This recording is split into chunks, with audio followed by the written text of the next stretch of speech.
ఇక నమస్తే తెలంగాణకు సంబంధించిన కొన్ని హెడ్లైన్స్ అనేది చూద్దాం. ఊరికి దక్షిణాన ఉరిమేను భూమాయ, ఫోర్త్ సిటీ ఫ్యూచర్స్ ట్రెండింగ్. ఇక రాష్ట్రమంతా రియల్ ఎస్టేట్ పండుకున్నది, కానీ అక్కడ మాత్రం ఏదో అలజడి కనిపిస్తున్నది. భూమి కొని నాదుడు లేని అనేక చోట్ల రైతులు ఎదురు చూస్తున్నారు, కానీ అక్కడ మాత్రం రైతులు ఇండ్ల ముందు కార్లు బారులు తీరుతున్నాయి. అన్ని ప్రాంతంలో రిజిస్ట్రేషన్ ఆఫీసులు వెలవెలబోతున్నాయి, కానీ అక్కడ మాత్రం ప్రైవేటు పాత్రలు మార్పిడు పంజా విసురుతున్నాయి. తెలంగాణ రాష్ట్ర వ్యాప్తంగా రియాలిటీ ఏజెంట్లు బేరాలు రాక లబోదిబోమంటున్నారు, కానీ అక్కడ మాత్రం ఫామ్ హౌస్లలో ఒప్పందాలు దందాలు సాగుతున్నాయి అన్నట్టు ఒక హెడ్లైన్స్ అనేది చూస్తున్నాం.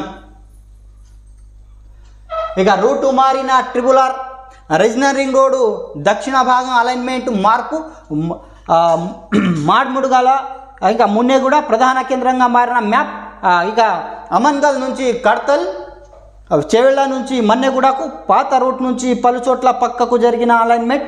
189 నుంచి 194కు 5 కిలోమీటర్లు పెరిగిన దూరం. ఇక అలైన్మెంట్ మార్పులు వెనుక అసలు మతలబ్ ఏమిటో అన్నట్టు ఒక హెడ్లైన్స్ అనేది చూస్తున్నాం. ఇక తెలంగాణ ఎన్నికల కమిషనర్గా రాణి కుమిదిని, విజిలెన్స్ కమిషనర్గా గోపాల్ బాధ్యతలు. ఇక లీటరు పల్లి నూనె రూపాయలు 170 భారీగా పెరిగిన వంట నూనె ధరలు.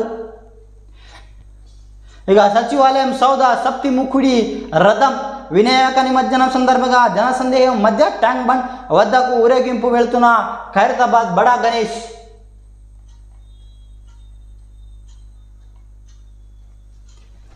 ఇక సచివాలయం ఎదురుగా రాజీవ్ గాంధీ విగ్రహం ఆవిష్కరించడానికి నిరసిస్తూ మంగళవారం తెలంగాణ భవన్లో తెలంగాణ తల్లి క్షీరాభిషేకం చేస్తున్న కేటీఆర్.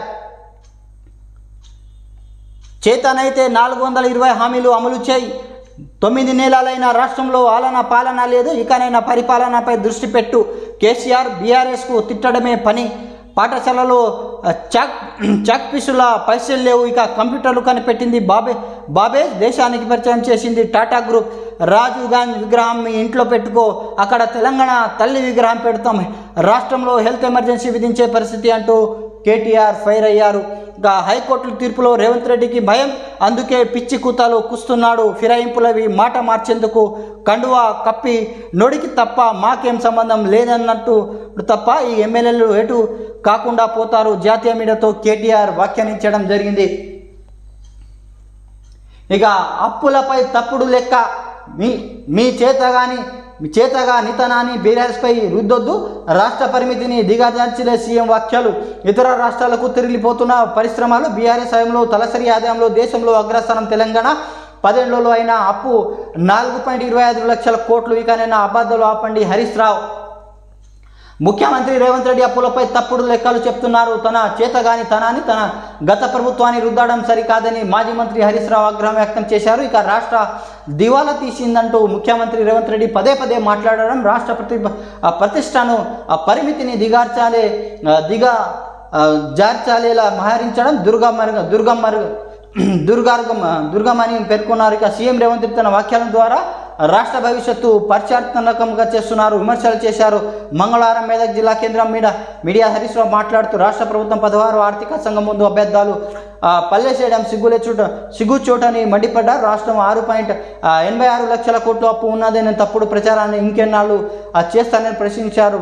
పబ్లిక్ మీటింగ్లో ప్రచారాలలో 16వ ఆర్థిక సంఘం ముందు చివరికి ప్రజాపాలన దినోత్సవంగా వేదికగా అదే తొండి వాదన అని వినిపించడం వల్ల రాష్ట్రానికి వచ్చేదేమి లేని అంటూ హరీష్ రావు ముఖ్యమంత్రి రేవంత్ రెడ్డిపై మండిపడడం జరిగింది. ఇక ఇది